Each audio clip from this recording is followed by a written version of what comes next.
Mesdames et messieurs, bonsoir. Bienvenue sur TF2 pour une nouvelle édition de votre émission spécialisée dans la littérature et l'information. Aujourd'hui, nous allons découvrir un nouveau thème, comme chaque semaine. Nous allons aborder le sujet des émissions télévisées, mais pas n'importe lesquelles. Nous allons définir les différentes étapes indispensables à la production d'une émission littéraire. Les émissions littéraires occupent une grande place sur les écrans de télévision française. En effet, on dénombre plusieurs émissions diffusées sur la plupart des grandes chaînes de télévision françaises, comme France 5, avec son émission du nom de Un livre un jour, ou encore des mots de minuit diffusés sur France 2, ou Public Sénat qui elle, propose une émission nommée Bibliothèque Médicis. Voici donc un petit historique sur les différentes émissions littéraires françaises et leur histoire. Un reportage signé Inès Katina.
L'émission littéraire est une exception culturelle à la française. Née avec Lecture pour tous en 1953, proposée par Jean Darcy, elle connaît une apogée dans les années 80 et 90 avec un modèle jamais égalé, apostrophe. Cependant, l'émission littéraire connaît une lente déchéance due à la naissance d'autres émissions, telles que les émissions de télé-réalité, de divertissement ou encore de loisirs. Elle est aujourd'hui reléguée à des heures plus que tardives.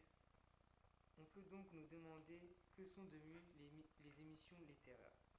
Pour répondre à cela, il faut faire un état des lieux complet des émissions littéraires encore programmées et surtout des émissions qui permettent la promotion du livre. Ainsi, conscient de la disparition progressive de l'émission littéraire, les autorités ont cru bon de réagir au début des années 2000, en commandant des rapports sur la place du livre et de la culture à la télévision. De plus, pendant très longtemps, le service public fut le plus grand pourvoyeur d'émissions littéraires et il était étonnant ces dernières années de constater que les quelques survivants furent programmés sur des chaînes privées comme TF1, LCI ou encore Direct 8. Tout cela conduit alors, lors de la rentrée 2008, à une nouvelle réglementation en matière de financement. France Télévisions semble alors réagir dans le bon sens et lance deux vraies émissions littéraires, Café littéraire sur France 2 et La Grande Librairie sur France 5. Par ailleurs, la télévision a beaucoup modifié le jeu et l'émission littéraire, ce qui a entraîné une sorte d'apogée dans les années 80, puis un déclin progressif dans les années 90. L'émission littéraire connaît aujourd'hui un lourd problème d'identité. Ainsi, TF1 souhaitait, après l'éviction de son présentateur, Patrick Poivre, lancer une émission littéraire. C'est une chose faite. Depuis octobre 2008, TF1 lance Au fil de la nuit, présenté par Michel Field, qui marque le retour d'une grande émission littéraire sur les écrans français.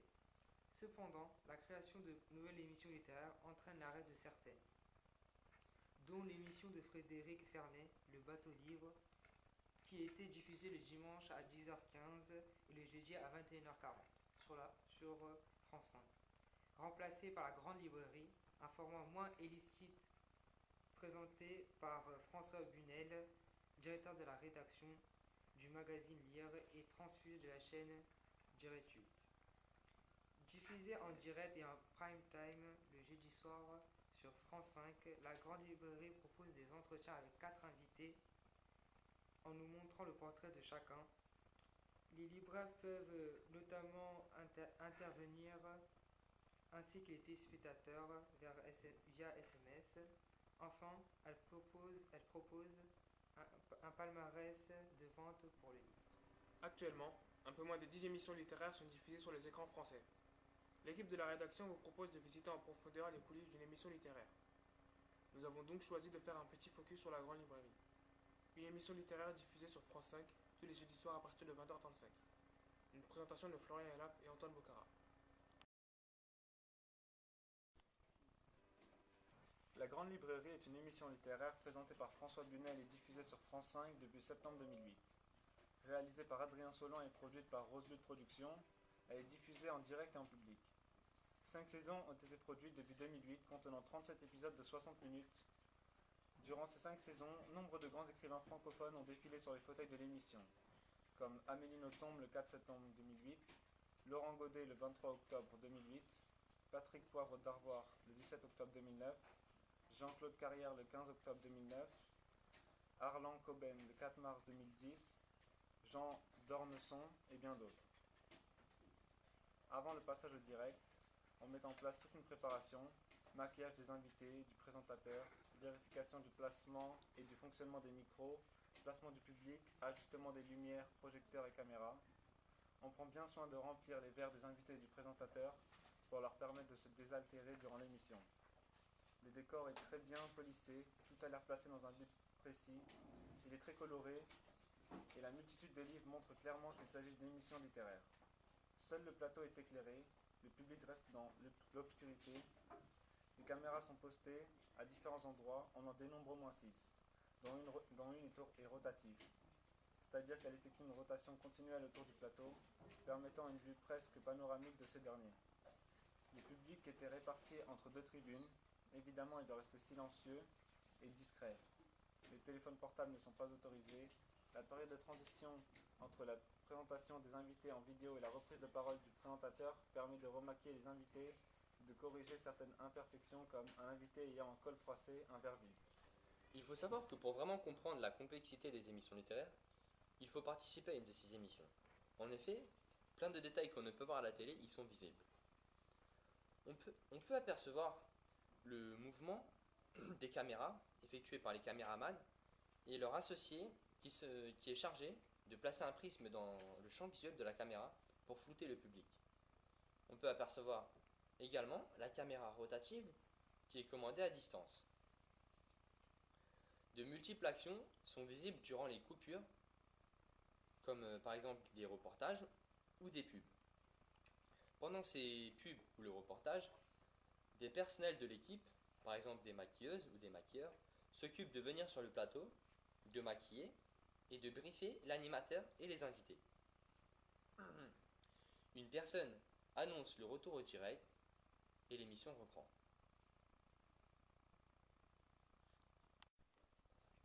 Comme nous avons pu le constater grâce aux quelques reportages précédents, une émission littéraire nécessite la collaboration de toute une équipe composée de personnes spécialisées chacune dans un domaine. Cependant, nous n'avons couvert que la partie superficielle de la conception d'une émission, c'est-à-dire la scénographie, les coulisses, etc.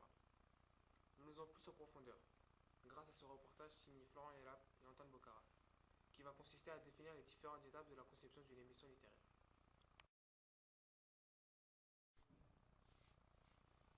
La conception d'une émission littéraire est un processus complexe qui demande beaucoup de travail et la collaboration de toute une équipe. Elle se divise en plusieurs étapes. Tout d'abord, la conférence de rédaction, où toute l'équipe de l'émission se concerte pour définir le thème abordé dans l'émission et le choix des auteurs.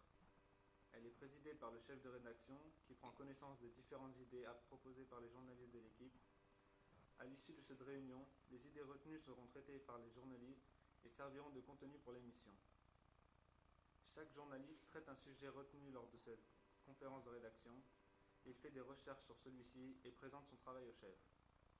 Le chef valide le travail et les recherches des journalistes et leur donne le feu vert pour définir les auteurs et les œuvres choisis pour représenter ce thème. Les journalistes recherchent des œuvres susceptibles de coller avec le sujet traité. Ils font ensuite remonter les infos au chef qui les valide une fois de plus et donne l'accord pour continuer les recherches sur les auteurs. Les recherches terminées, l'attaché de presse contacte les auteurs des livres et leur propose de participer à l'émission et donc de venir présenter les œuvres. Ces auteurs doivent être simples. Après confirmation de présence, les fichistes lisent les livres, notent les thèmes forts. Ces fiches servent de repère à l'animateur. De plus, son assistante lui résume les livres. Une fois les auteurs et les œuvres choisis, le contenu de l'émission défini, le staff technique s'occupe de la scénographie du plateau, décors, emplacement des caméras, etc.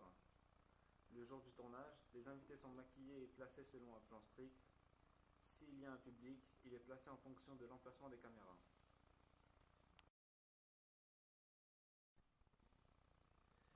Il faut savoir que le bon déroulement de l'émission repose cependant sur le personnel qui se situe à l'arrière-plan. Il y a le fichiste qui est chargé de lire les œuvres des auteurs présents, d'en faire des résumés et de les donner à l'animateur. L'opérateur de prise de vue, lui, participe à la mise en place du plateau et effectue le cadrage des images en vidéo. L'éclairagiste qui modifie l'éclairage et met en place et règle les sources de lumière à la demande de l'opérateur de prise de vue. Il faut savoir qu'il existe deux types de journalistes. Il y a le journaliste rédacteur et le journaliste reporter d'image. Tous deux ont pour rôle de s'informer en permanence de l'actualité et de participer aux conférences de rédaction, mais se différencient de la personne avec laquelle ils préparent leur reportage. Le journaliste reporter d'image le met en place avec le preneur de son. Quant au journaliste rédacteur, il s'inspire du travail effectué par le journaliste reporter d'image. Le monteur, lui, choisit les extraits d'interviews qui sont à utiliser pour le montage du sujet. Il effectue les montages d'images et de son. Le technicien de son, lui, s'occupe d'installer le matériel de prise de son autour du plateau et de sonoriser le duplex. Tous ces métiers collaborent et ont pour résultat le bon déroulement de l'émission. Maintenant que nous avons défini les différentes étapes et les différents métiers d'une émission littéraire, nous allons vous présenter les résultats d'une enquête menée par notre équipe de journalistes durant les 5 derniers mois. Cette enquête menée sur les 5 derniers mois porte sur l'intérêt que suscitent les émissions littéraires et la lecture chez les Français. Tout cela selon leur âge et leur origine sociale. Comme on peut le constater, seuls 10% des moins de 20 ans regardent des émissions littéraires. Ils sont donc une grande majorité à ne pas regarder. En ce qui s'agit des 20-40 ans, ce sont ceux qui regardent le plus d'émissions littéraires, avec 30% d'entre eux. Contrairement à ce que l'on pourrait croire, les retraités ne sont pas ceux qui regardent le plus d'émissions littéraires. Seuls 25% d'entre eux environ en regardent. Ce deuxième graphique porte sur le taux de participation à ces émissions. Une fois de plus, la majorité des moins de 20 ans ne participent pas du tout à ces émissions. Seuls 20% d'entre eux affirment avoir déjà participé à une émission littéraire. Les 20-40 ans, eux, au contraire, sont une grande majorité à y avoir participé. 75% d'entre eux environ y participent régulièrement. Les 40-60 ans, eux, n'y participent presque pas du tout, avec 90% d'entre eux affirmant ne jamais avoir participé à une émission littéraire. Les plus de 60 ans, eux, donc les retraités, sont seulement un tout petit peu plus de 10% à avoir déjà participé à une émission littéraire. Ce graphique présent concerne la fréquence de lecture de livres par an selon l'âge des personnes interrogées lors du sondage. Il montre que la majorité des plus de 60 ans déclarent lire de 15 à 20 livres par an. Les 40-60 ans, eux, sont une grande majorité à déclarer qu'ils lisent de 5 à 10 livres par an. Quant aux 20-40 ans, la plupart d'entre eux déclarent lire de 10 à 15 livres. Et enfin, les moins de 20 ans sont une grande majorité à lire 5 à 10 livres par an. Nous arrivons maintenant au terme de notre émission. Toute l'équipe de la rédaction et moi-même vous remercie de nous avoir suivis sur TF2 et vous souhaite une excellente soirée. Cette émission a été rendue possible grâce à la participation de nombreux reporters et journalistes comme Dinesh Katina, Florent Yalab, Antoine Bocara et moi-même Amida Bokar. Nous vous donnons rendez-vous la semaine prochaine pour une nouvelle édition de notre émission.